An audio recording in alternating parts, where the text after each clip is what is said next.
భారతదేశంలో అత్యంత ప్రముఖమైన పరీక్షలలో ఒకటైన నీట్ యూజీ 2024 పరీక్ష పేపర్ లీక్ వివాదం వ్యాప్తంగా సంచలనం సృష్టించింది.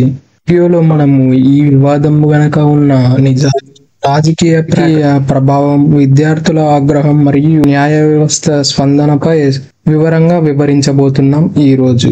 ముందుగా మనము నీట్ యూజీ అంటే ఏందో తెలుసుకుందాం. నీట్ యూజీ అంటే national eligible come crash test under graduated. భారతదేశంలో ఎంబీబీఎస్ సీట్ కొట్టడానికి అంతర్జాతీయంగా నిర్వహించే పరీక్షనే నీట్ ఎగ్జామ్ అని పిలుస్తాము. 2024లో 24 లక్షల మంది విద్యార్థులు ఈ పరీక్షను అయ్యారు. ఈ పరీక్షను ఎన్టీఏ అంటే నేషనల్ టెస్టింగ్ ఏజెన్సీ అనే సంస్థ ఇది నిర్వహిస్తూ ఉంటుంది. 2024 మే 5 పరీక్ష నిర్వహణ సమయంలో పాట్నా, బీహార్లో జరిగిందని ఆరోపణలు వచ్చాయి.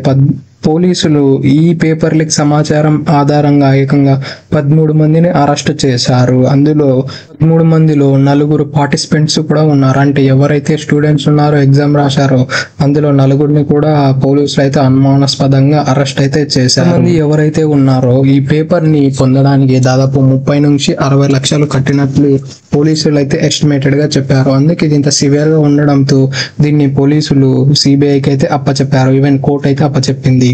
గుజరాత్ లోని గోధ్రా పట్టణంలో ఒక పరీక్ష కేంద్రంలో ఉపాధ్యాయుడు ప్రశ్నలకు జవాబులు అందించాడని కూడా ఒక ఆరోపణ వచ్చింది. ఈయన ఘటనలో అయితే పోలీసులు అయితే ఏకంగా 5 మందిని అరెస్ట్ చేశాడు. అలానే ఆ ఉపాధ్యాయుడి దగ్గర నుంచి ఒక కారు మరియు 7 లక్షల డబ్బునైతే స్వాధీనం చేసుకున్నారు పోలీసు వాళ్ళు.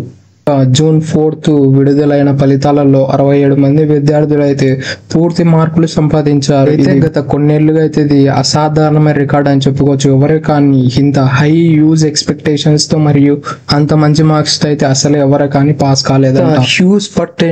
ఇంత హ్యూజ్ పర్సెంటేజ్ లో స్టూడెంట్స్ పాస్ అవ్వడానికి ఎన్టీఏ ఎవరైతే ఈ ఎగ్జామ్ ని ఆర్గనైజ్ చేస్తున్నారో ఆ ఏజెన్సీ ఏమని చెప్పిందంటే ఇది ఎన్సీఈఆర్టీ పుస్తకంలోని తప్పుల కారణం వల్లనే 44 మంది విద్యార్థులు సాధించిన మార్కుల కన్నా ఎక్కువ వచ్చాయని అతడైతే ఒక అలిగేషన్ అయితే లీక్ చేశాడు. ఈ నిర్ణయం అయితే వివాదాస్పదం అయ్యింది.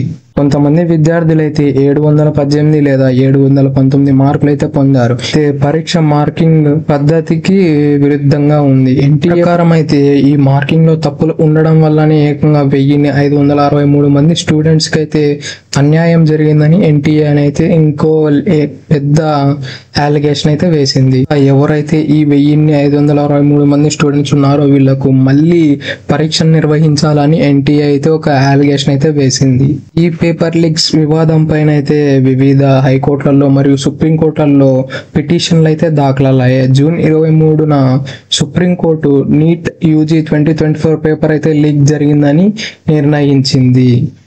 సుప్రీంకోర్టు ఏమని చెప్పిందంటే ఇది దేశవ్యాప్తంగా అన్ని ఎగ్జామ్ సెంటర్లలో జరిగి ఉండదు కాబట్టి ఈ ఎగ్జామ్ అయితే మళ్ళీ మేము రీకండక్ట్ చేయవలసిన అవసరం అయితే లేదని సుప్రీంకోర్టు అయితే తేల్చి చెప్పేసింది. అప్పట్లో స్టేట్స్ లో అయితే ఎన్టీఏ అయితే పేపర్ లీక్ అయ్యిందాన్ని అయితే యాక్సెప్ట్ చేయలేదు. కానీ పోనైతే విద్యార్థుల ఒత్తిడి మరియు రాజకీయ వ్యవస్థలు అన్ని దీంతో ముడిపడడంతో అలానే వాళ్ళంతా ఇన్వాల్వ్ కావడంతో ప్రెజర్ ఎక్కువై ఎన్టీఏ అయితే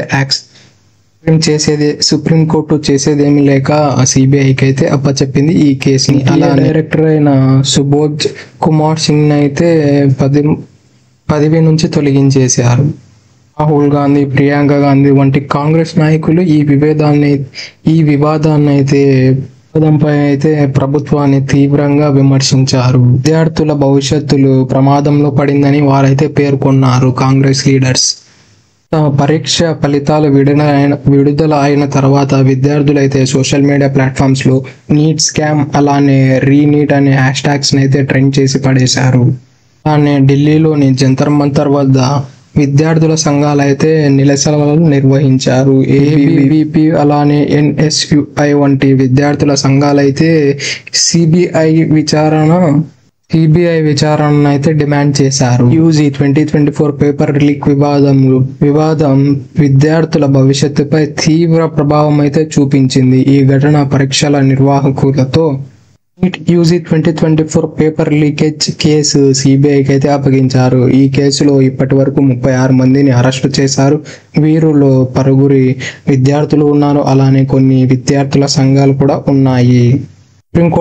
సుప్రీంకోర్టు నుంచి అయితే ఇప్పటివరకు సిబిఐ దగ్గర నుంచి అయితే ఎటువంటి రిజల్ట్ రాలేదు. ఇప్పటి వరకు సుప్రీంకోర్టు అయితే ఈ పరీక్షలను అయితే ఎటువంటి పరిస్థితుల్లో కూడా రద్దు చేసే అవకాశాలు లేవని స్పష్టంగా క్లియర్గా చెప్పేసింది. అలానే పరీక్ష నిర్వహణ కేంద్రాలలో కొన్ని లోపాలను గమనించి దానిలను సరిదిద్దుకోమని సుప్రీంకోర్టు అయితే గట్టిగా ఆర్డర్ వేసింది ఎన్టీఏ ఏజెన్సీకి.